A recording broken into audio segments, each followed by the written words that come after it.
বন্ধুরা, জীবনে প্রথমবার বিএসএফ এসএসসি জিডির পরীক্ষা দিয়ে ফর্ম ফিল আপ করেছিলাম 2 মাস আগে।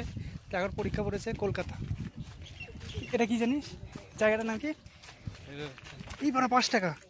টাকা পেয়ে গেছি। কি গরম টাকা! টাকা পেয়ে গেছি 5 টাকা। এটা দিয়ে এখন ব্লগ শুরু হবে।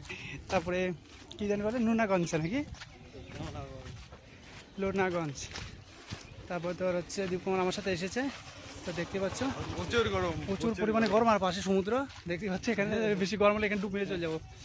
ও সামনে মানে আমাদের কৃষ্ণগড়ে ট্রেন ধরে আমরা আসলাম কোন জায়গায়, ব্যারাকপুরে নামলাম, ওখান থেকে বাস ধরে চলে আসলাম কলেজে। তো এই সবে মাত্র এখনও পৌঁছানি, তাতেই ব্লগ শুরু করে দিয়েছি। হেঁটে হেঁটে আসতে হয় 10 মিনিট।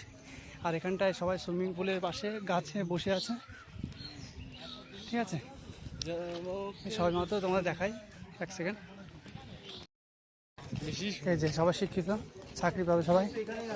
আমরা শো করতে এসেছি। এখানে সমুদ্র আর এখানে পড়াশোনা করছে। এখানে কেউ নেই, ফিট কেউ নেই। এই ফিট ছেলেটাই ফিট, কত পা ফাঁকা। মানে এর হচ্ছে চাকরি পাবে ওই। ও তো দোকানে দিয়ে দিয়েছি চাকরি যাবে। ও সবাই শিক্ষিত। এখন ঘরের ভিতরে এক্সাম চলছে, আইসক্রিম খাবো একটু পরে। এই যে কলেজ, সেই কলেজ। এই খুঁজতে আমরা মানে 2 রাত ঘুম হয়নি এই খুঁজতে খুঁজতে। আচ্ছা, এই সেই কলেজ।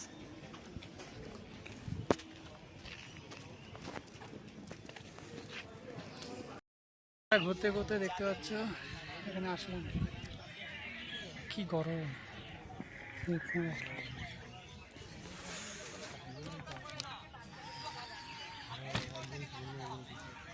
হাওয়াটা আছে, দেখ চারিদিকে কিন্তু জল, এই জন্য ঠান্ডা ভাবটা আছে।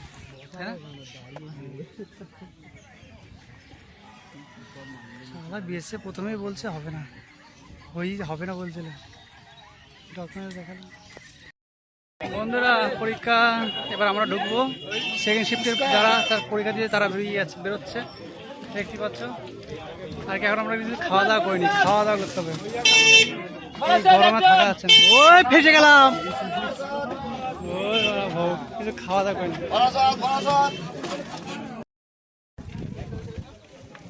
কি দরকার, থাক না। হাজার হাজার লোক।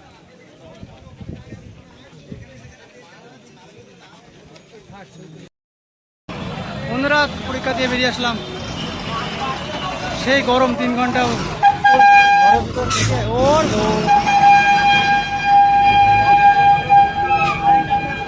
এখন পরীক্ষা বেরিয়ে